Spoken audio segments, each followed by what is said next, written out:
What's up, YouTube? So, it's currently Monday. My nephew's first birthday is in about 4 days. My sister-in-law wants a custom shirt to match the theme of his party, which is wrestling, and he's going as Stone Cold.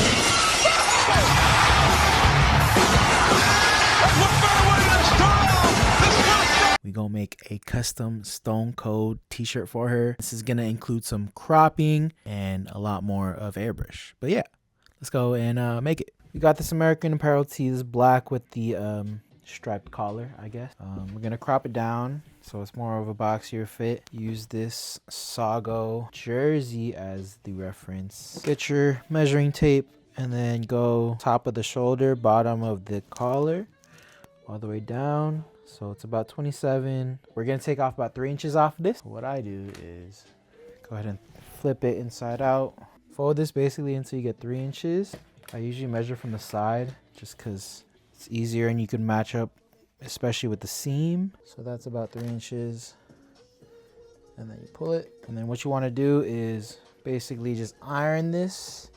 I have a heat press, so I'm just gonna go ahead and heat press this down so it has a flat edge. All right, y'all, so we have the sewing machine. I got a old made in Japan Kenmore. I don't even know what the model is called, but full steel. Here we go. As you can see, we pressed it. Remember, we pressed it inside out, put it right side out. Make sure your black thread and bobbin is threaded through. I'm at about 7/8 of an inch, and we're gonna sew all the way across, and then once we're done, we're gonna cut the excess from the other side. Remember, always backtrack. Just ride that edge, pause right at the 7/8 marker on your sewing plate at the beginning. So as you saw in the beginning, I did back tack. Sometimes you don't really need a back tack if you're already gonna go over your entry stitch, but it's always good habit to back tack so your stitches don't come out. Little small scissors. Cut the extra from your beginning, from the start of the sewing. Snip, make a hole, and then just keep going along that seam. There we go, we're at the end. Take the excess off. And then you don't even have to really worry about this edge. This is gonna roll up anyways, like when you wash it and then you dry it, it's gonna roll up. But yeah, there we go. Look at that seam.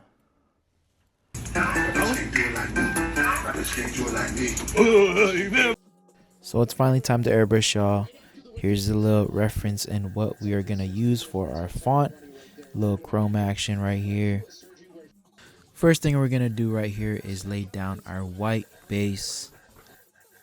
Y'all can see I've already done the main shapes of the font, and I'm adding the break in the middle with the highlight, making sure that that white base where the highlight is pretty white and super thick so the color comes out correct. And after I'm done with the main letter base, I'm gonna add a little white glow around it just so it adds more contrast when I add the outline. We're gonna go ahead and add our color now, the opaque sky blue. I'm gonna be adding it to the tops of all the letters, as well as a little bit on the middle section of the bottom half of each one. Right here, I'm just focusing on coverage and having the colors really pop on the letters. I want to make sure the edges are soft so it could fade into the shadows and highlights. And once all the colors are in, I'm going to add my black. As you can see, all the paint I'm using is Createx Opaque. So I'm adding that black gradient right under the middle section I separated in the beginning. And you can see the black is fading into the sky blue.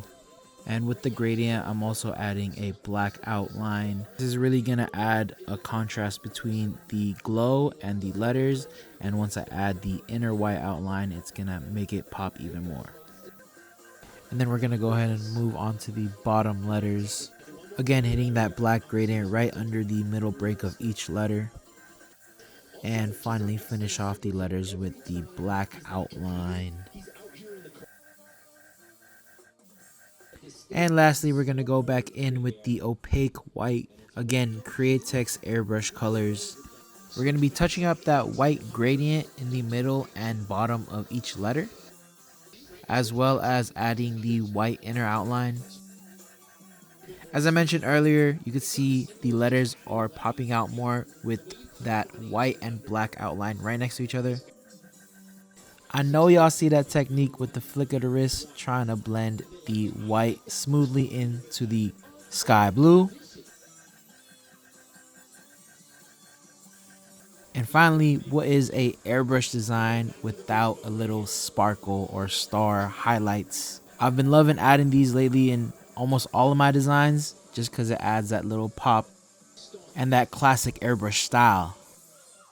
Boom, we are finally finished. Let's go ahead and admire the work we got going on. I know the lines are not the cleanest, but keep in mind I did freehand this. I personally think that freehanding it gives it more character opposed to taping off sections and having that hard edge.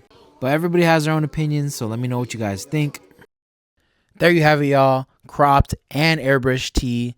If you guys like the video, please definitely leave a like and comment. It'll help grow the channel that I'm really trying to hard launch this year. If you guys fuck with this style of content, definitely subscribe. I got a lot more stuff coming out, trying to do a video every week. If you guys fuck with the art, I have my Instagram linked in the description, as well as my website. I have some stuff for sale as well. But yeah, I'll see you guys next time.